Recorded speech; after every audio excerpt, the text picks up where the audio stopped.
Hey buddies, welcome to my YouTube channel Medicometry, and our today's topic is three kingdom classification. So let's cover our another and the last one kingdom, Protista.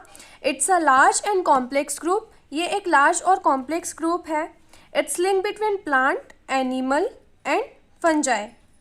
ये plant के, animal के और fungi के बीच में link है, but it's neither fall with plant nor with animal और fungi.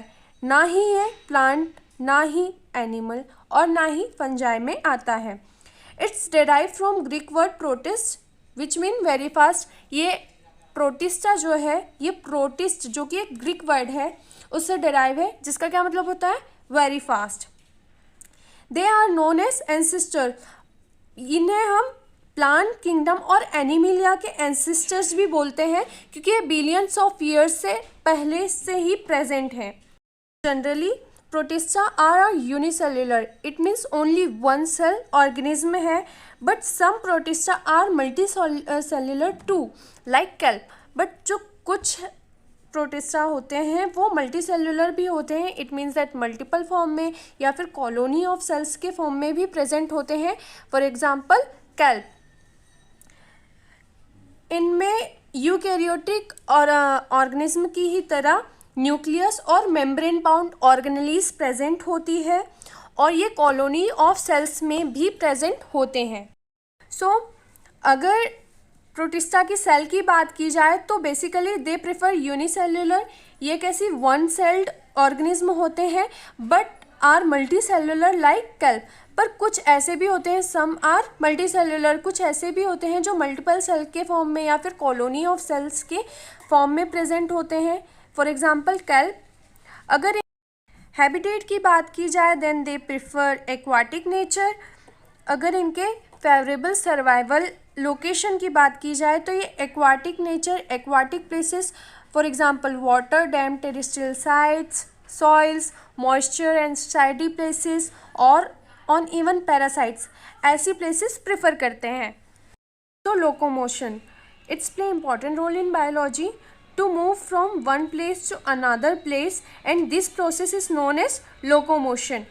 एक जगह से दूसरी जगह जाने की प्रोसेस को हम लोकोमोशन कहते हैं.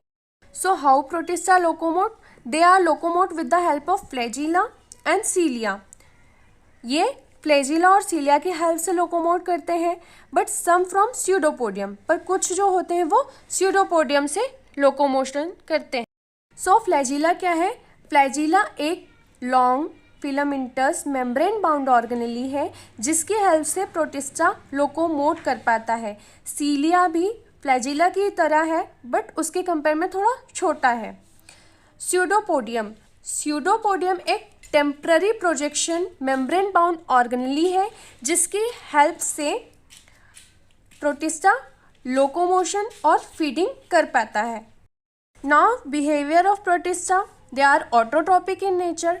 ऑटोट्रॉपिक का हमें पता है कि they are self dependent and they make their own food, and they are also known as producer because they produce the food. As well as they are heterotrophic in nature. Heterotropic it means that they are depend on other for their food, and they are consumer. They consumes others' food. So they prefer both the nature autotropic as well as heterotropic. ये autotropic भी होते हैं और heterotropic भी होते हैं. So symbiosis. Symbiosis is a process in which both the organism, the host one and the consumer one, benefited and get advantage from each other is known as symbiosis, as well as they prefer parasitism. So parasitism is a process in which the consumer one is get benefited with the host organism and create disease under host organism, and this process is known as parasitism. जब दो organism एक दूसरे से similar ही benefit होते, similar ही advantage लेते हैं, तो उस प्रोसेस को हम सिम्बायोसिस कहते हैं. पर पैरासिटिज्म में क्या है? जब सिर्फ कंज्यूमर ऑर्गेनिज्म होस्ट ऑर्गेनिज्म से बेनिफिटेड होता है और उससे एडवांटेज लेता है, और इनफैक्ट होस्ट ऑर्गेनिज्म में डिसीज़ भी क्रिएट कर देता है, उस प्रोसेस को हम पैरासिटिज्म कहते हैं। They follow symbiosis as well as parasitism. Reproduction, they are asexually reproduce. ये जनरली कैसे एसेक्सुअली रिप्रोडक्शन करते हैं? बहुत ही रेयर, एक्सट्रीमली रेयर कंडीशन होती है। During the time of stress they reproduce sexually. Sexually ये रिप्रोडक्शन जब बहुत ही ज़्यादा एक्सट्रीमली रेयर वाली कंडीशन होती है, उस कंडीशन में ये सेक्सुअली रिप्रोडक्शन करते हैं। For example bacteria and fungi. Bacteria और फंजाई इनके एग्जाम्पल्स हैं, लाइक डायटम और भी जो हैं ये सब प्रोटिस्टा के एग्जाम्पल हैं। अब हम थ्री किंगडम क्लासिफिकेशन के ड्रॉबैक्स देखते हैं। सो थ्री किंगडम क्लासिफिकेशन के भी ड्रॉबैक्स थे। क्या ड्रॉबैक्स थे? No clear division between prokaryotes and eukaryotes. Prokaryotes एक प्रिमिटिव सेल, यूकैरियोट्स एक true cell. So primitive cell और ट्रू सेल के बेसिस पे कोई भी डिवीज़न था ही नहीं।